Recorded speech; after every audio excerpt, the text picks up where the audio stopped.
Hey, good morning. It's Jason from Fraser Valley Rose Farm. Now, every time I take a low pruning cut or a deep pruning cut on trees or shrubs, I have this pang of guilt. I wonder, have I done the right thing? Is the plant going to be able to recover from that? Especially if I do it in the winter when there's no visible growth or no leaves left behind and I'm just cutting down the stems. So what I'm going to do in this video here is I'm going to go back to some of the heaviest pruning cuts I've done both this year and last. I'll do a follow-up and show you how the plant recovers from that because, and spoilers, it's quite encouraging.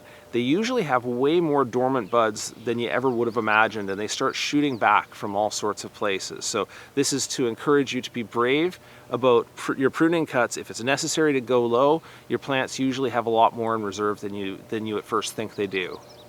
So here's a rose that I've taken down quite heavily this year. Rosa rubrifolia is the name, and actually I'm going down to the base of it here just for a second to show you the foliage color that gives it its name. This is one of the seedlings that has dropped off of the plant, and it's showing that beautiful purplish glaucous color that the plant is famous for. It's not really so much a rose for its flowers as it is for its foliage. It's a wonderful shrub, and yeah, actually, since I have you down here anyway, yes, that's the name right there, Rosa rubrifolia.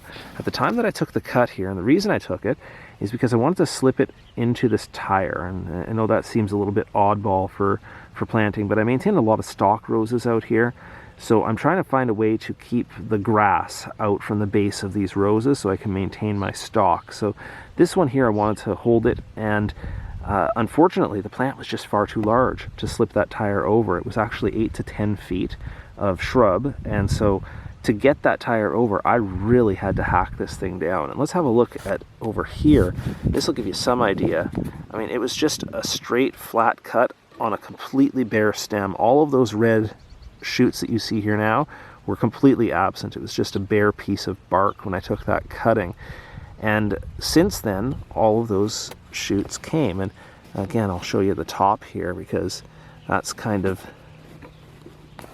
how far it's getting here now, is these beautiful new shoots that are refreshing the shrub. Now, is that a surprise to me? Not really.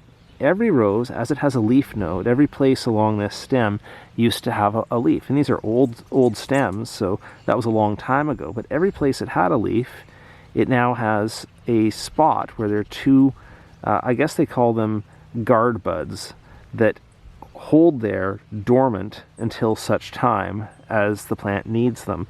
Well, of course, when I cut this down, all the energy that was stored in the roots and up and down these stems had to find a place to go so that the plant wouldn't die. And so it activated a whole bunch of those different guard buds. And so probably I won't let all of these go. I'll probably rub off some of these buds if I think they're going the wrong direction or if I think they're too crowded over time. But just to show you that there is just a whole ton of different places that this plant can come from.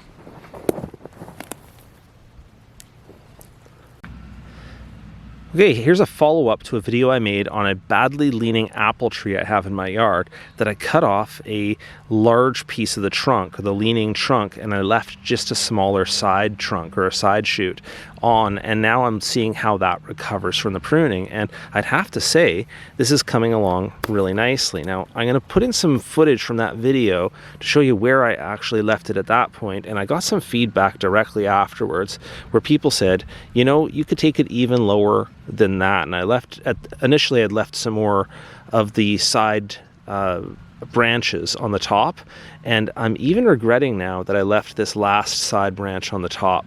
To me, it looks like it's just going to be a cleaner habit now if I just let those 6 or 8 shoots right there start going out sideways, and I select from those and sort of trellis it from there. So right now I'm going to go ahead and take off that one. And to me, that looks much better. And I can see how strongly it's recovering from that. Now, one thing I was worried about is how much I would get water spouting or new shoots from the base of it. So let's have a look at the base where I took that big cut and see how it's coming back from it down there.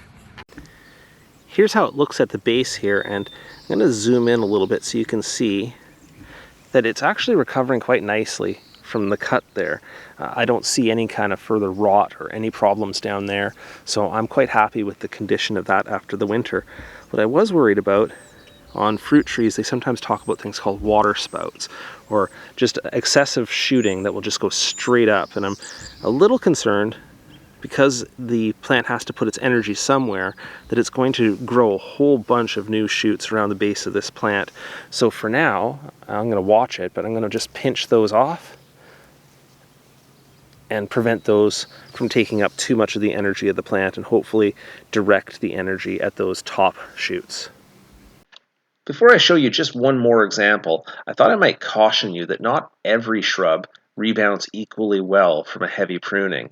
I'm told by the rhododendron people that a good, healthy rhodo will take a prune even down below a foot and still bounce back quite nicely, as will many other deciduous shrubs, things like beauty bush, hydrangea, witch hazel, and mock orange all bounce back quite nicely. Evergreens like spruce, pine, juniper, and fir may not rebound at all if you cut past the point where they have needles or leaves and go into that bare wood. So do take time to research the plant that you're considering a heavy prune on and see how well other people have done with heavy prunes in similar situations. For my third and final example, I'm going to show you this knockout rose that I pruned last year. And now I did a video at the time on how to prune overgrown roses. And if you go back to that video, you'll see that I took this thing here that used to be, well, from this angle, you would never be able to see that fence. It was up past 8 feet tall. And I cut it down and brought it right down to the stubs, right down in here to this very, very old wood.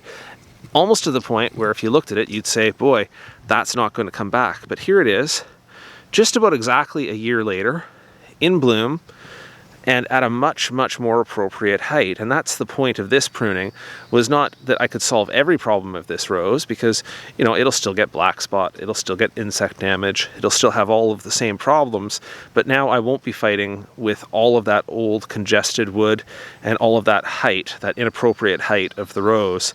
So this here is a much more manageable shrub, and from here I can just manage it with that light spring pruning or a small structural pruning in spring and some deadheading throughout the season just to bring it back down. But I'm quite happy with the way it turned out. So those are just 3 examples of plants that have benefited from my heavy hand at pruning. You'll note that I did some of those during the dormant season, some of those during the active season, but for you, before you take any pruning decisions, I would suggest that you do a little bit of research on the specific plant and understand your own climate in regards to doing this pruning. For instance, a butterfly bush is going to respond much, much better to a spring pruning than it ever would from a fall or winter pruning.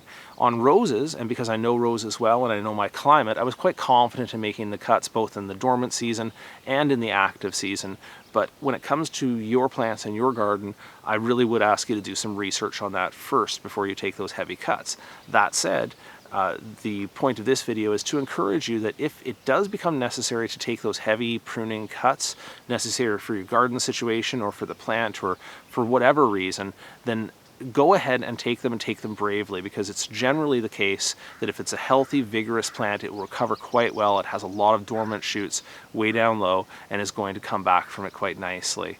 All right, thanks so much for watching today. And if you have any questions, or if you have any experience in this regard, any warnings about species or plants that you shouldn't approach this way, drop those below the video. I'd be happy to hear that as well.